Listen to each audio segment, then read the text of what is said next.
Welcome, everyone. I'm Tim. I'm one of the pastors here at Living Word. And this month we're talking about the Great Exchange. We really started talking about it on Easter, but we thought it would be good to bring you people's stories in light of the Great Exchange. And so today, who we get to talk to is DeNisha Morrison. If you have ever called Living Word, you've probably heard DeNisha's voice. If you've been to Living Word in Silverdale and you come in and see somebody leading worship, it was probably DeNisha Morrison. If you've ever come by our office, it's probably been DeNisha Morrison is that first face that you see when you come in.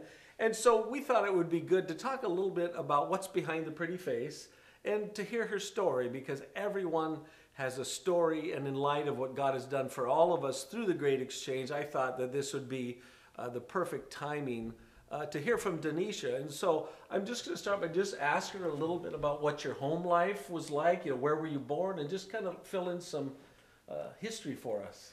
I was born in Lubbock, Texas, a bunch of dirt and tumbleweeds, and that's the only interesting thing, really. I grew up with both of my parents.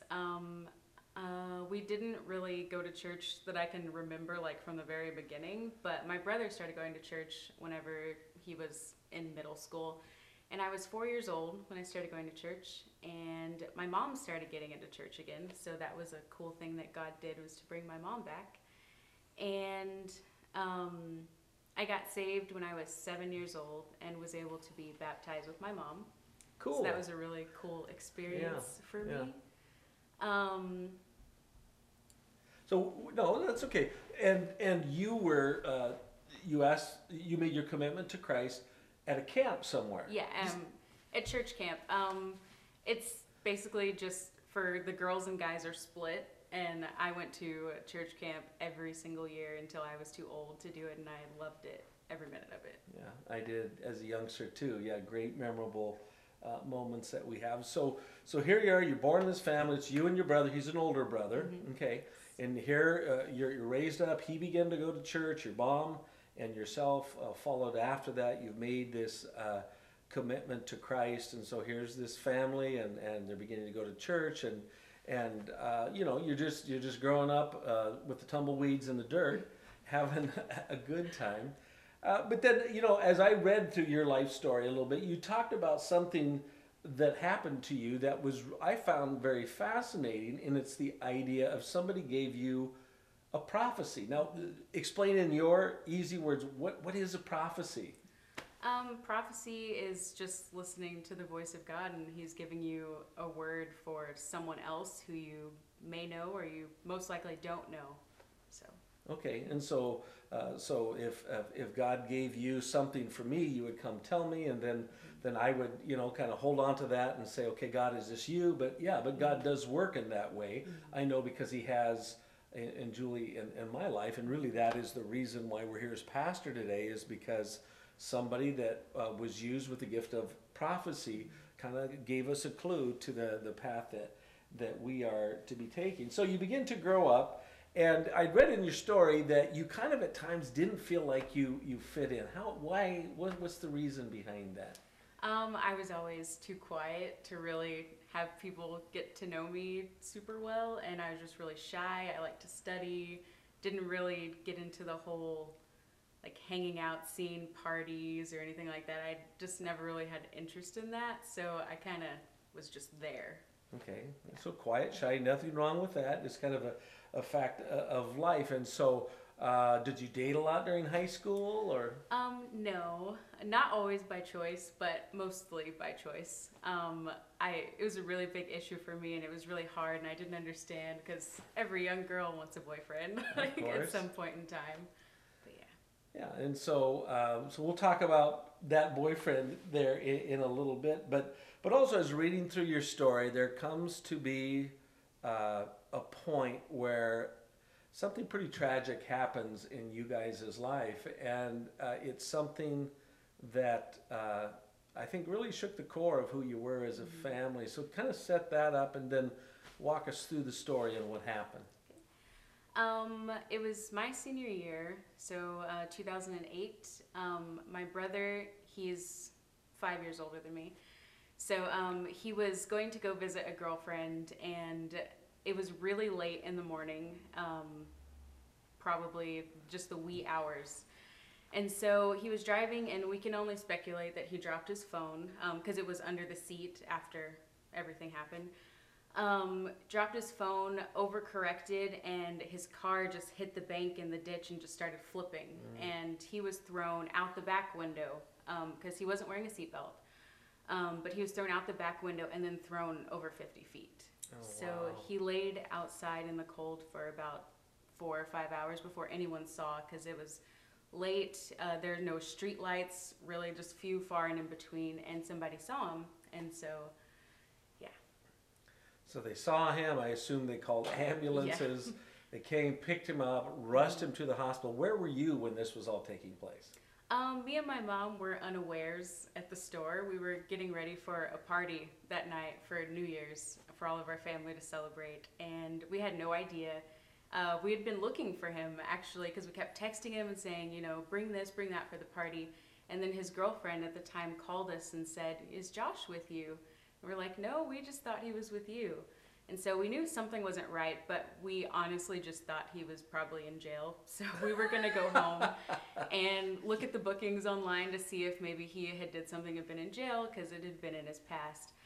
And my dad called us, and he got a call at home, and someone said, is this your family? And he's been in an accident. And he was a John Doe because they couldn't find his ID at the time on the scene. So they didn't know who he was. I don't know how they figured out who he was. But my dad called us, so we are racing from the store, and we're going to the hospital to go see my brother to figure out what's going on. So you get to the hospital, you make it to his room. What did you see when you walked in there for the first time? Well, we walked in, and my brother was just laying there, and he was so swollen. Like, his face, it was almost like unrecognizable just how swollen and bruised he was. And he had all these tubes just everywhere. He was on a ventilator, so like we have the sounds, of course, of going in the room, and he had a neck brace on. And before we went in, the doctor told us he might not be awake right now. He's on heavily medication, so he could come to, but he couldn't. And we walk in, and my brother, he comes too. And he just looks at us and he says, Mom, I'm so sorry. And she's trying to quiet him down so he doesn't get too worked up. And then he says, why can't I feel anything? And she's just freaking out herself too, inside, and trying to stay calm so that he doesn't get too worked up. Yeah. So he couldn't feel anything. So what was the doctor's prognosis? Well, we had to wait a couple days to see if the swelling went down, and just to wait to, see how everything is going to lay out. And the doctors told us that he was never going to walk again, because whenever his neck was broken, his spinal cord was severed. My goodness. So he is a quadriplegic, and he can move from kind of chest, but not the arms or anything. Okay. So, that had to be pretty devastating on your family. I can imagine that even the doctor's bills were not cheap. Mm-hmm. Yeah, we had a lot of insurance struggles because he was on his own. He wasn't young enough to be on my parents' plan. So, having no insurance, it was really hard financially and trying to get stuff figured out. Because he was also airlifted, and that's a lot of money there. Yeah, helicopter rides aren't cheap. Yeah. And so, a terrible, tragic event. How did that affect your life?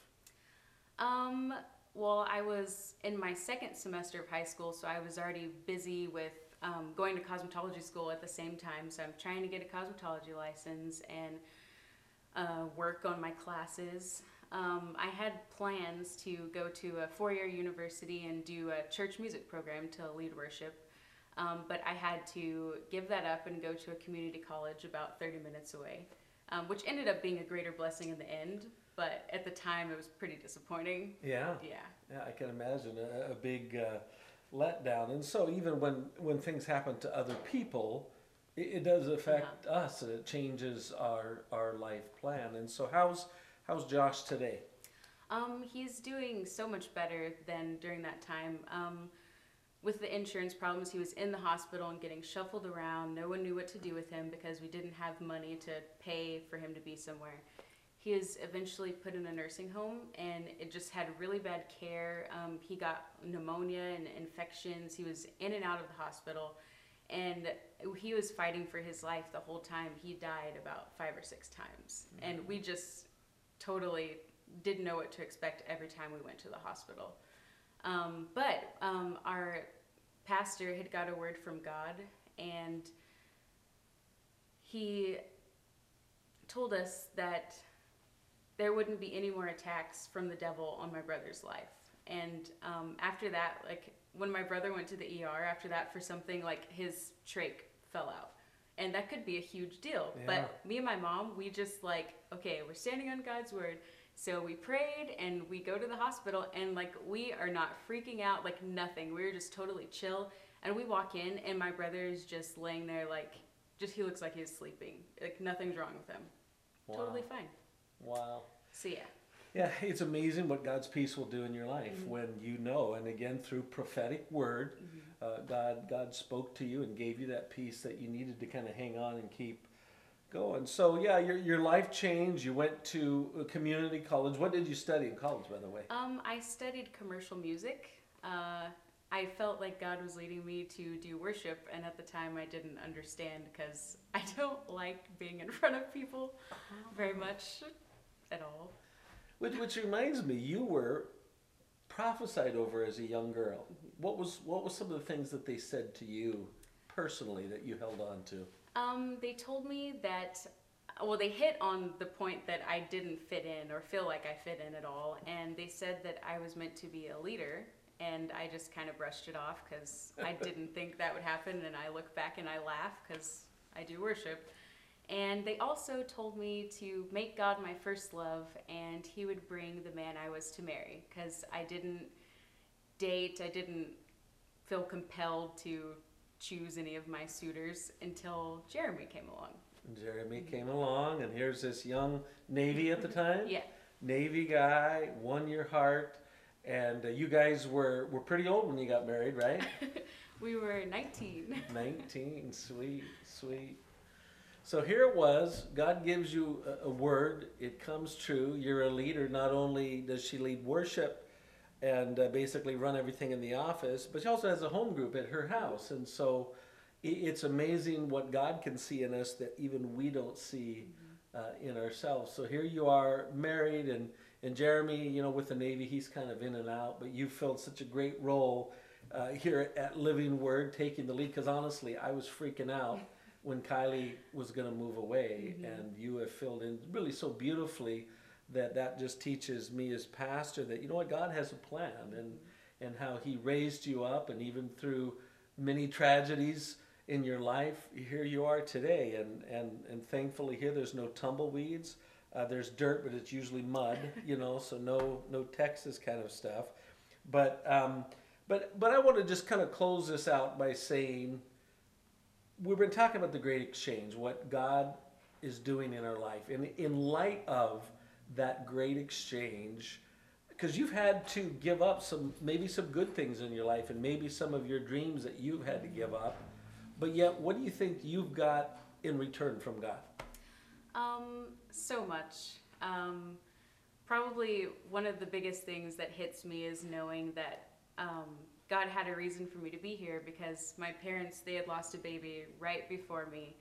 And with the timeline, if that baby was born, I wouldn't even be here. So like that really hits hard for me, just knowing that God gave me life and I'm here for a reason. Yeah. And I also really feel, with seeing my brother and everything that he's going through and his attitude towards it now, he's had his bad days and, you know, the sad days, but at the end of the day, he has 2 daughters and family. He can do stuff independently with like voice recognition, and it just makes me not want to complain about anything ever, because I have it like nothing wrong compared to what other people have to go through. Yeah, absolutely. So really, God gives us an opportunity when we serve him to see light, or see our life from a different light. and really the exchange that we make. I love the fact that God takes all of our garbage and he gives us something beautiful. Not only what Jesus did on the cross, but then he walks with us through this life. And even when life gets hard sometimes, we feel that peace and that just that great gift of God that we just know it's going to be all right. So DeNisha, thank you. Hopefully we got to know you a little bit more. And I know it's hard to believe she's shy, but she is. Anyway, so thanks for listening.